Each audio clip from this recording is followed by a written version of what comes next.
Hello and welcome back to the MHN Sports Update. I'm your host, Nolan Courier, and we are here to bring all you need for Maynard Athletics. We have a huge episode for you with football, girls soccer, boys soccer, and golf. So to start it off, we have Mike with your football break. The boys varsity football team had a huge win on Friday night after taking on the Worcester Tech Eagles. They won the game by a score of 42-14.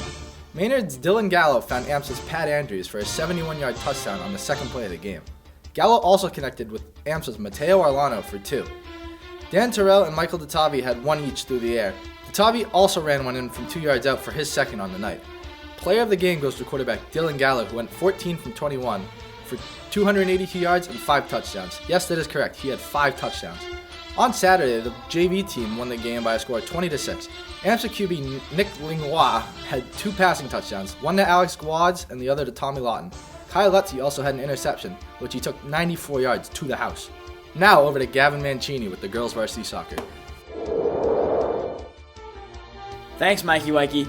The girls varsity team played Uxbridge last Friday and hopes to get their second win of the season. They lost with a score of 2-0, a frustrating loss for the Tigers to say the least. But they will look to bounce back against the Wildcats from Weston on Monday. Although they had a huge crowd, they couldn't get the job done. They lost 4-1. The goal was scored by Megan Stokes. The girls played today at Harvard Park in Bromfield. Now over to MLaw with the girls JV soccer. Thanks, Gavin. JV had a game on Friday where they lost 3-2 at Uxbridge. They also had another game yesterday where they lost 4-0 against Weston.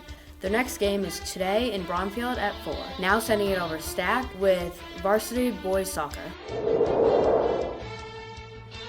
The boys varsity soccer team took a trip to Weston on Saturday. The boys were set to take on a very tough Weston Wildcats team. The Tigers surrendered a goal early, putting them down 1-0. The boys were down for the majority of the game before a clutch goal scored in the final minutes by Wilbur Chow tied it up.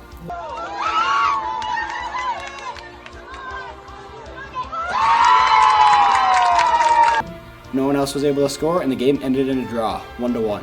The boys play tonight against Bromfield at 6 p.m. at Alumni. Theme is Blackout, so make sure to show your support to the boys. Next, we'll throw it to Evan with a JV soccer update. Thanks, Stack. The boys JV soccer team took a tough loss to Weston, 3-1 on Saturday. The boys are back at it tonight when they take on Bromfield at Alumni at 4:30. And now to Nolan with golf and to send us out. The golf team took a tough loss to Littleton, losing by a score of 36.5 to 17.5. But they take on Hudson today, looking to bounce back from a tough stretch. Also on the docket for today is girls soccer as they travel to Bromfield, and the boys stay home as they take on Bromfield as well. Be there at 6 for the start and wear black. That is going to be it for today's episode. Be sure to tune in to the next episode, and as always, go Tigers!